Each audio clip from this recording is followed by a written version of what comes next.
Olá, sejam todos bem-vindos para mais um episódio de Apenas um Lacan latino-americano. O que fazemos aqui? Estudar uma teoria de análise lacaniana de discurso como um modelo de clínica. E para isso a gente está estudando o seminário 16. E na classe de hoje a gente vai estudar o capítulo 5.3 do seminário 16, onde o Lacan vai desenvolver a parte de cima do grafo do desejo que ele apresenta lá no fim dos anos 50 na sua teoria, que está no Subversão do Sujeito e a Dialética do Desejo dos Escritos, que é quando ele produz o grafo do desejo, e ele retoma o grafo do desejo, especialmente a parte de cima do grafo do desejo, para trazer que isso é um efeito da teoria dele, da inconsistência do grande outro.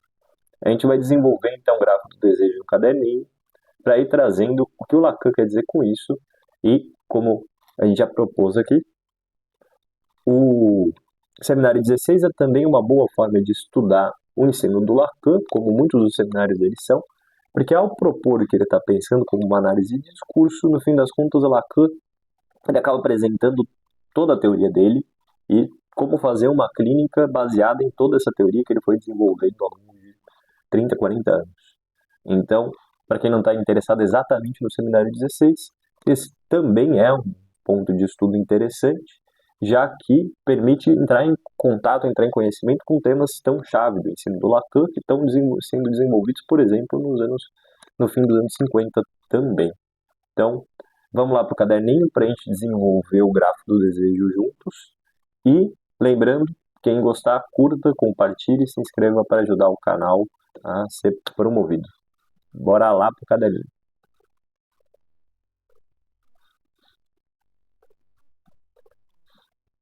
Bom, acho que a melhor forma de estudar o grafo do desejo do Lacan é efetivamente desenhar ele juntos, porque ao ver como uma coisa se constrói, é mais fácil do que ver aquela foto do grafo do desejo de uma vez, que fica um treco meio monstruoso.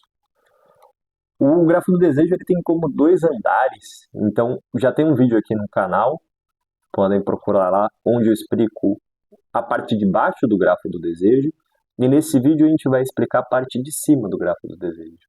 E por que a gente vai explicar a parte de cima do grafo do desejo? Porque o Lacan vai falar, no fim das contas, que a parte de cima do grafo do desejo ela é efeito da sua teoria da inconsistência do grande outro. A gente também já tem vídeos aqui no canal explicando a teoria da incompletude ou inconsistência do grande outro, que é uma teoria matemática do Lacan, uma teoria lógica, que o Lacan toma como três grandes referências, Russell, Frege e Gödel, para propor que o grande outro, ou seja, a linguagem, ela é inconsistente, ela não pode ser um todo fechado e completo. Então o Lacan ele vai pegar a teoria dos conjuntos e ele vai fazer esse movimento que vários filósofos fizeram na França nessa época, que a teoria dos conjuntos, no fim das contas, fala sobre a linguagem. E como a linguagem ela é impossível de se completar, ela é impossível de se fechar. E se ela é impossível de se completar, ela é impossível de se fechar, ela é um processo infinito de ressignificação. A linguagem sempre tende ao infinito e ao não fechamento de sentidos. E o Lacan vai trazer isso a partir, efetivamente, de uma comparação, digamos assim, entre a teoria dos conjuntos e sua teoria da linguagem, sua teoria do significante. Lacan vai dizer que o significante é como um conjunto da teoria dos conjuntos e a linguagem é como conjunto de todos os conjuntos da teoria dos conjuntos. E nisso ele vai poder, assim, se apropriar de um uso de uma demonstração lógica pela teoria dos conjuntos, propondo que o significante e a linguagem como o conjunto dos conjuntos cai na mesma aporia que o Russell propunha para a teoria lógica dos conjuntos, né? O que vai dar, tanto em Russell quanto em Frege, numa ideia de que a suposição de que um todo poderia fazer sentido, ela é uma ilusão, já que a ideia de um todo como o conjunto dos conjuntos, ou todo o sentido que há no mundo, o campo das ideias, a linguagem, a ideia de um todo é, na verdade, um infinito que se pausa em determinado momento. Então, no fim das contas, não haveria um todo da ideia, um mundo da ideia, a linguagem, mas isso é sempre um processo que tende a um infinito, porque um conjunto ele não pode fechar a si mesmo, ele precisa sempre ser contado por um elemento exterior ao conjunto. Novamente, já tem vídeo aqui no canal sobre isso, né? Então não vou me alongar muito em como Lacan faz uso, especialmente de Russell e Frege, né? Acho que o uso de Russell e Frege no Lacan é mais interessante que o uso de Gödel, que fica muito sombrio. Mas, no fim das contas, ele vai dizer que disso ele vai voltar para o grafo do desejo, porque o segundo andar do grafo do desejo é efeito da teoria da inconsistência do outro. Então, a teoria da inconsistência do outro, Lacan tira dessa lógica matemática, isso não tem uma explicação clínica assim originária, isso vem da lógica, mas isso vai dar em um efeito de como Lacan vai entender a subjetividade e a clínica. Então, entender o grafo do desejo passa por entender as posições que o Lacan cria no grafo do desejo, que são como lugares, e as relações entre esses lugares. E o grafo do desejo, ele marca a relação entre 4 lugares. Vamos desenhar aqui. Tem um lugar do significante do outro barrado. Tem o lugar da fórmula da demanda. Opa! S barrado, punção de D maiúsculo.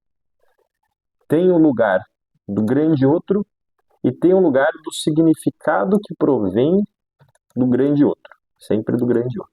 Aqui é com S minúsculo. Então são 4 lugares que o Lacan determina. Vamos fazer os risquinhos aqui. Temos aqui, esse aqui é o S barrado, né, sujeito. Esse aqui é o significante do outro barrado, o significante se escreve com maiúsculo. Esse aqui é o significado do outro, esse é o outro. Então tem essas 4 relações aqui que o Lacan estabelece. Um jogo de 4 lugares e relações entre esses 4 lugares. E aqui o Lacan ainda vai tacar o eu, o G no Lacan, não o ego. E aqui o Lacan vai colocar desejo, que você pode escrever D minúsculo ou desejo do grande outro, porque desejo para o Lacan é sempre do outro. Então o grafo do desejo tem esse jogo de posições, esses lugares e as relações estabelecidas entre esses lugares, entre esses conceitos, e também como eles chamam as setinhas que passam nessas relações. Então vamos fazer círculos aqui para definir isso como lugares, para ficar mais bonitinho, exatamente como está o grafo do desejo. Estamos construindo aqui o grafo do desejo. Então vamos dar sentido a essas 4 posições. Aqui temos A, grande outro lacaniano, é a linguagem. A linguagem, a rede de significantes. Vamos pensar na rede de significantes, porque para o Lacan a linguagem funciona como uma rede, onde o sentido se dá na articulação entre todos os significantes. No ponto de cima temos o matema da demanda, sujeito barrado pulsão de demanda. E aqui no matema da demanda, no matema da pulsão, né, que o Lacan fala que é da relação entre sujeito e demanda, a gente vê se estabelecendo uma relação de demanda a partir do campo do grande outro que estava lá embaixo, né? O outro ponto aqui, esse é S significante do outro barrado, é o matema do Lacan da inconsistência do grande outro, ou seja, de que não há um campo de um sentido que se feche. Se aqui o Lacan está falando sobre a apropriação assim, de uma linguagem funcionando como um todo, aqui nesse outro ponto Lacan traz que, na teoria dele de análise de discurso, temos como fundamento que a linguagem ela é incompleta, ela é inconsistente, ela nunca se fecha e, portanto, ela sempre desliza. E aqui embaixo temos o significado que se produz advindo do outro. Então, 4 pontos, um monte de palavrão aí. E o Lacan vai falar que eu, aqui enquanto G, quem eu sou, fica batendo entre um significado do grande outro e a incompletude do grande outro. E o Lacan também vai trazer que desejo fica batendo entre o grande outro e a demanda. Então, essas posições que o Lacan vai estabelecer, né? Vamos traduzir esses trecos. Aqui, inconsistência do outro. Aqui, demanda. Aqui, desejo do grande outro. Aqui, propriamente, grande outro, ou a rede de significantes. E aqui, o significado do outro. Então, 4 posições, 4 lugares e relações entre esses 4 lugares. E o Lacan vai dizer que todas as relações têm como efeito serem produzidas exatamente pela inconsistência do grande outro. O Lacan vai desenvolver todo esse palavrão aqui que ele está construindo, né? Ele começa na relação com a linguagem, a relação que o sujeito estabelece com a linguagem como um campo onde todos os sentidos podem se produzir a partir das articulações.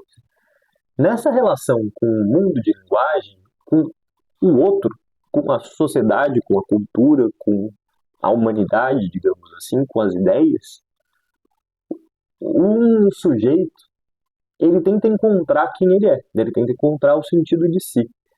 Então, ele passa a demandar. O que no fim das contas, um sujeito... O que é demanda para o Lacan? Demanda é a tentativa de dar um sentido para si e para o mundo. Basicamente, a tentativa de dar sentido para tudo que existe. Então, o que um sujeito faz na linguagem? Ele tenta dar sentido a si e ao mundo. E esse sentido para o Lacan, ele nunca é autoproduzido, porque nada no Lacan é autoproduzido, não há autodeterminação no Lacan. Quando a gente está perguntando os sentidos da gente e do mundo, não é que a gente inventa, a gente ativamente produz sentidos para a gente, para o mundo, assim, de uma forma muito voluntariosa. Mas para o Lacan, o que a gente acaba fazendo é entrando no movimento circular do mundo da linguagem, onde a gente vai produzindo, de uma forma assim, coletiva, sentidos, tanto para mim quanto para o mundo. Então, para o Lacan, a ideia de que a gente voluntariosamente produz sentido para as coisas é para o Lacan uma ideia um tanto mentirosa, porque ela é uma ideia que faz parecer que foi uma vontade individual que produziu algo que no fundo se produz coletivamente. E esse é um movimento muito parecido com o que o Lacan dizia sobre o estágio do espelho.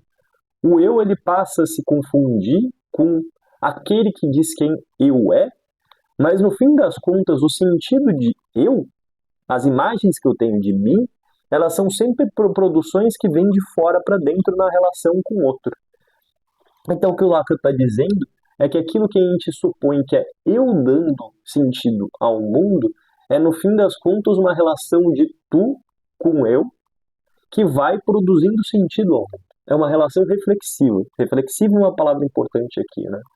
Não é uma relação que parte numa linha direta de uma vontade de dar sentido, mas ela é uma relação que se produz, um sentido que se produz numa reflexão, em algo que vem de fora para dentro, algo que se constrói coletivamente e que em algum determinado momento eu posso supor que fui eu que tive essa ideia. Mas essa ideia se produz como uma reflexão. Então, Lacan está trazendo que há a relação com a linguagem, na relação com a linguagem, com a ideia, com a cultura, com a humanidade, um sujeito se pergunta quem ele é e qual que é o sentido do mundo. E o Lacan vai dizer que essa pergunta ela é fundamental na construção de sentido. Ela está sempre se passando. Essa pergunta é propriamente o que o Lacan chama desejo. Desejo não é uma afirmação para o Lacan, mas é o ato de perguntar o sentido de si, o sentido do mundo, o que, o que se quer e o que se quer de mim. Então é uma pergunta que inclusive se formula nesse efeito reflexivo, né? O que se quer de mim nesse mundo? O que se quer de mim nessa vida? Você pode perguntar para Deus, você pode perguntar para os pais, você pode perguntar para a humanidade, você pode perguntar para a cultura, mas infinitamente se está perguntando, sabendo ou não, para o Lacan, essa pergunta: o que se quer de mim? Que é uma pergunta a partir do qual a gente vai entender um lugar que a gente tem no mundo. Então, para o Lacan, esse treco aqui de desejo, ele é sempre uma pergunta. Nesse ato de perguntar, a gente vai formulando respostas, imaginadas ou não, fantasias ou não, a gente vai formulando respostas do que se quer de mim, e essas respostas vai compondo aquilo que eu passo a entender como eu. Então, a demanda ela está aqui para o Lacan com uma positividade em relação a essa dúvida, essa pergunta que é o desejo.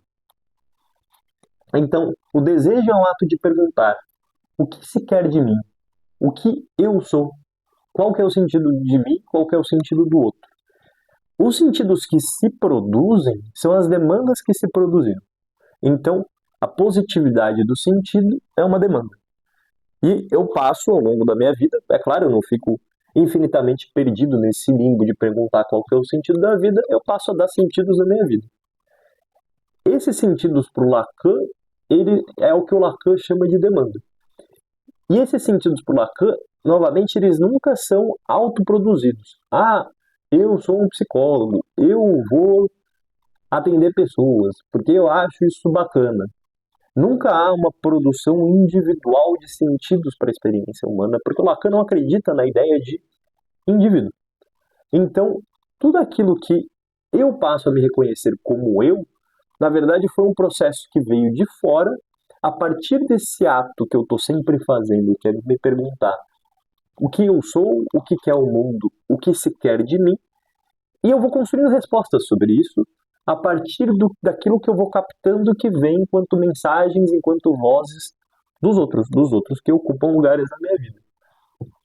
Uma forma interessante de ver isso funcionar é na família, porque a família, no fim das contas, é uma caixa de reverberação infinita de a pergunta do desejo e as respostas da demanda.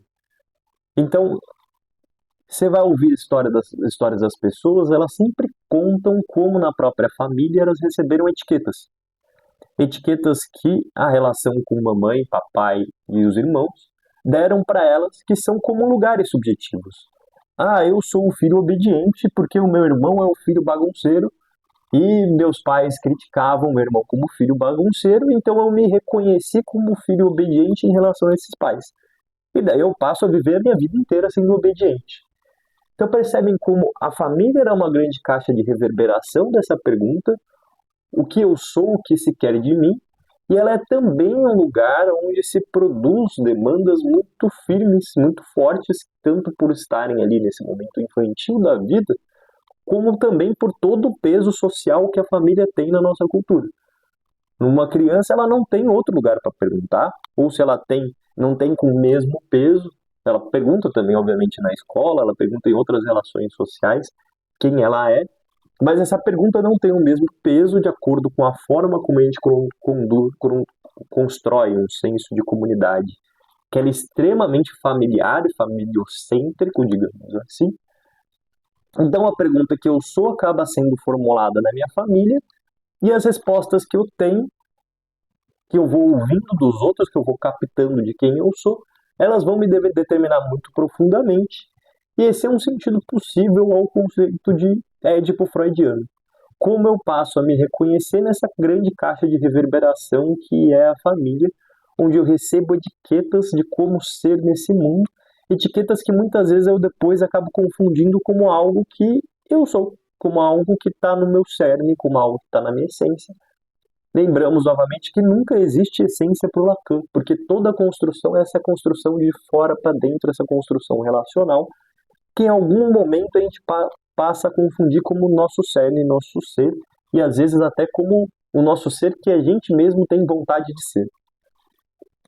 Nessa relação, então, a linguagem, a minha relação com a humanidade, com o campo dos sentidos, no qual eu coloco perguntas sobre qual que é o sentido de mim, qual que é o sentido do mundo e o que se quer de mim, eu vou então produzindo respostas que vão dando uma materialidade ao meu ser. Ah, eu sou isso, eu sou aquilo, eu sou psicólogo, eu sou tonto, eu sou bonito, eu sou não sei lá o quê.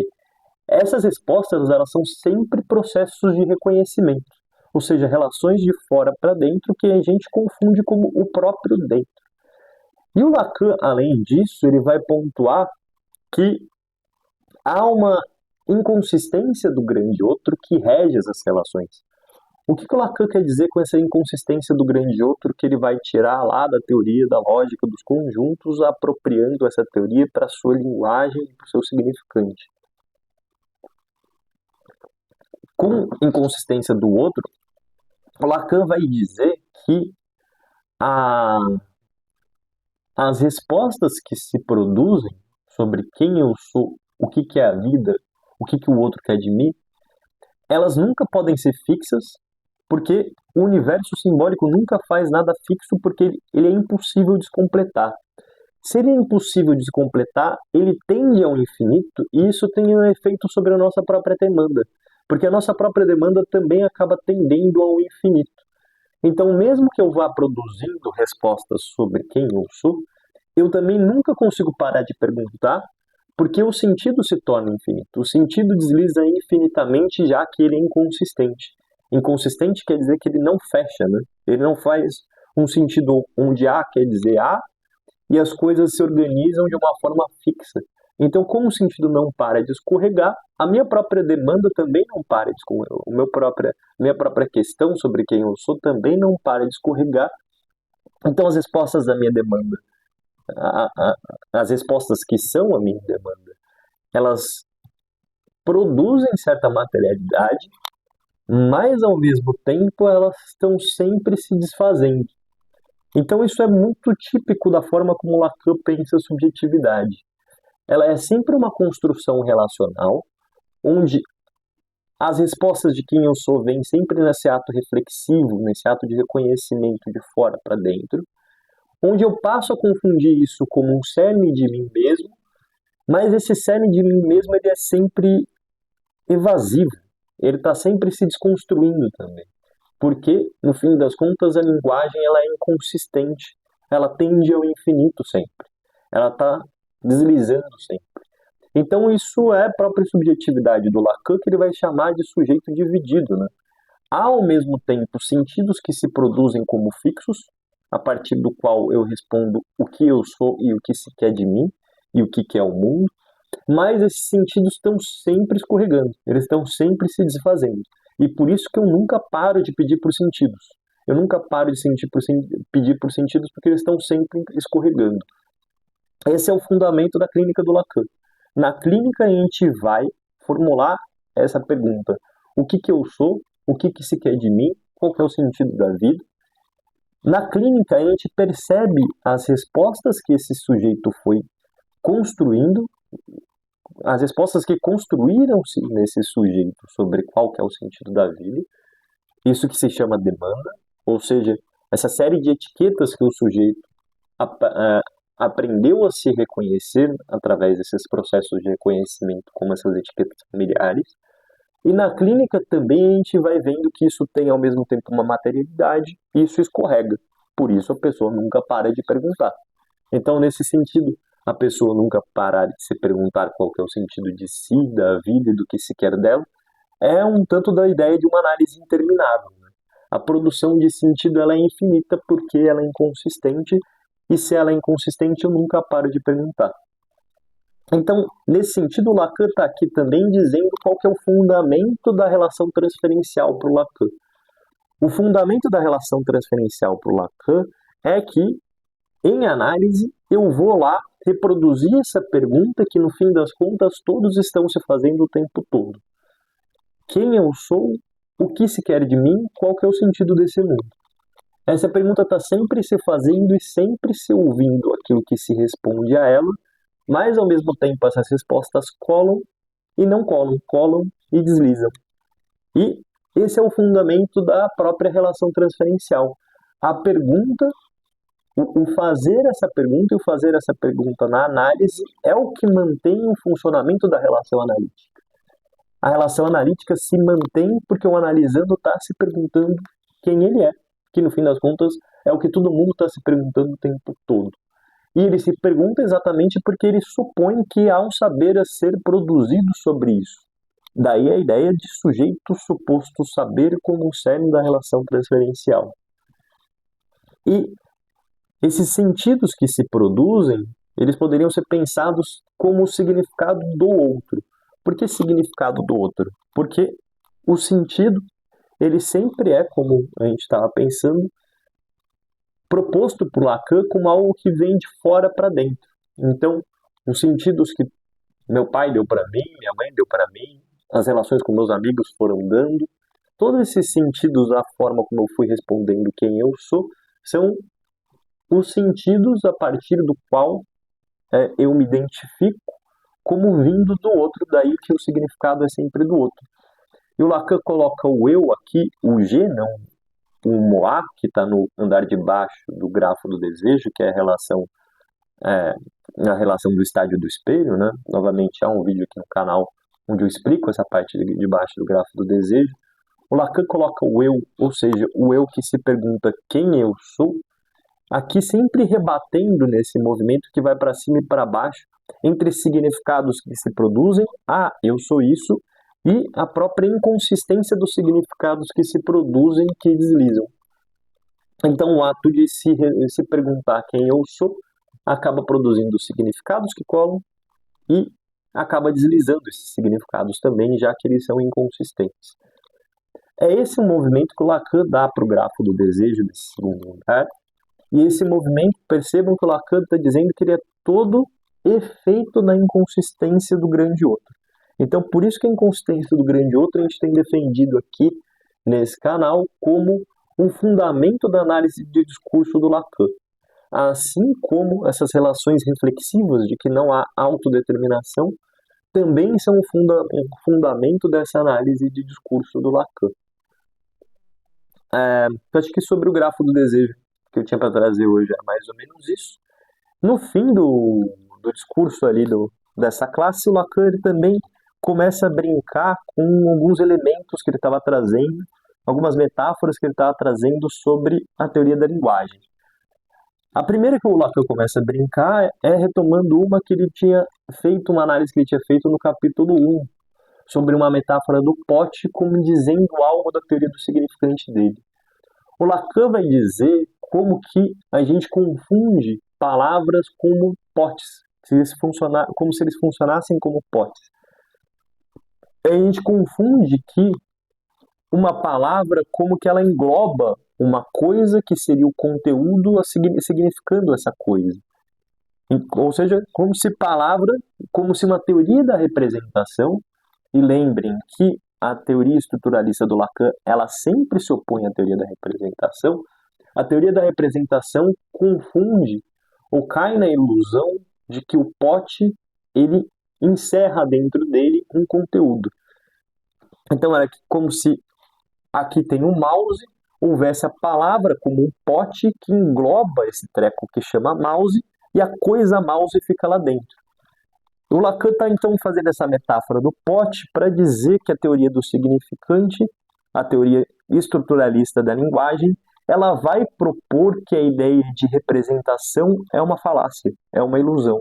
E que no fim das contas a gente só consegue pensar o funcionamento da linguagem como uma rede, onde as palavras têm que fazer referências umas às outras, não às coisas, mas é referência de palavra com palavra que produz a significação. E todos esses significantes funcionando nas suas relações de articulação é que produzem a significação. Então, a metáfora do pote é, no fim das contas, uma metáfora do Lacan para criticar a teoria da representação em oposição à teoria do significante. Depois ele fala que uma outra ilusão da linguagem é a ilusão de que o indivíduo dá sentido às coisas. Eu que estou nomeando isso e aquilo e a mim mesmo e a minha vontade. O Lacan também vai dizer que isso é sempre uma ilusão, e como a gente está vendo ali no gráfico do desejo, isso para o Lacan, tanto no estágio de espelho, quanto na relação de desejo como o desejo do outro, o desejo, a história dos desejos desejados, ou eu desejo aquilo que se desejou em mim, ou eu desejo os desejos que outros desejaram. Então percebam que não há internalidade de desejo para o Lacan. Ele é sempre história dos desejos desejados, o que outros desejaram em mim, desejar o desejo de outro, desejar o desejo de outra por outras coisas que eu passo a desejar como se fossem minhas. Para o Lacan, desejo é sempre esse jogo de relações. Nisso, o Lacan está propondo que o Lacan está propondo uma crítica à individualidade, né? Uma crítica à ideia de individualidade tão presente na nossa cultura, onde a gente passa a confundir desejo como uma vontade própria que se autoafirma. Tô com vontade de tomar café, tô com vontade de tomar água. Lacan diz que não é assim que se pode entender desejo, como também não é assim que se pode entender linguagem. Não há autoprodução no campo da linguagem. Lacan está criticando, sobretudo, a ideia de indivíduo e de indivíduo que produz as suas vontades, que produz a sua linguagem. Então, Lacan propõe ali no fim do capítulo isso como uma outra ilusão, a ideia de um indivíduo autoprodutivo, e que isso se dá sempre em relação onde deseja o desejo do outro. O conceito de desejo do outro do Lacan é, no fim das contas, uma crítica à noção de indivíduo. Não há indivíduo em Lacan. E o terceiro elemento que o Lacan traz ali é o conceito dele de sujeito, e de sujeito como conceito de hipoqueimon do Aristóteles, que é um baita de um palavrão. E nesse sentido também está na crítica de individualidade do Lacan ali, onde ele vai dizer que o que ele chama de sujeito, isso é importante, porque isso talvez seja o elemento que mais causa confusão à lei e ensino do Lacan, porque ele está sempre usando essa palavra de nosso uso corrente, que é sujeito. Que a gente vai pensar, o sujeito sou eu que estou afim de fazer tal coisa ou tal coisa. Mas o que o Lacan se chama de sujeito é sempre representado por. Traduzam o sujeito do Lacan assim, representado por. O que o Lacan chama de sujeito é representado por. Então, sujeito para o Lacan nunca é uma individualidade que diz quem é e o que quer. Sujeito para o Lacan é sempre um efeito de representação produzida por uma articulação de significantes. Por exemplo, quando eu digo Pedro é bobo, o Pedro acaba sendo representado como bobo através dessa articulação de significantes. Então, o que o Lacan chama de sujeito é o que se produz como significado em determinada articulação de significantes, que pode ser, inclusive, uma forma como um eu se reconhece. Um eu se reconhece como eu, como tal, a partir de um efeito de uma articulação significante que produz um significado, e o sujeito é esse representado por. E o Lacan retoma essa ideia do hipoqueimon de Aristóteles, exatamente porque o Aristóteles também tinha um conceito de sujeito que não era o conceito de indivíduo da nossa ideologia contemporânea, mas um conceito de um sujeito como representado por. O quem eu sou, o sentido das coisas, não é um ato individual de dar sentido às coisas, mas é representado por uma articulação significante a partir da qual eu acabo me reconhecendo. E bom, é isso. A gente queria hoje, sobretudo, falar aí sobre esse andar de cima do grafo do desejo, que é bem espinhoso, especialmente sobre essa relação entre o conceito de demanda, que ele é mais positivo, o conceito de desejo, que ele é mais negativo, mais interrogativo, e o conceito de inconsistência do outro, que o Lacan está estabelecendo como aquilo que vai dar, como se produz todo esse jogo de relações, né? Onde os sentidos vão se materializando, mas também se escorregando, produzindo esse efeito infinito de demanda que um sujeito coloca no mundo, né? Quem eu sou, o que se quer de mim. É isso. Nos vemos no próximo vídeo. Um abraço a todos. Quem gostou, curta, se inscreva, compartilhe.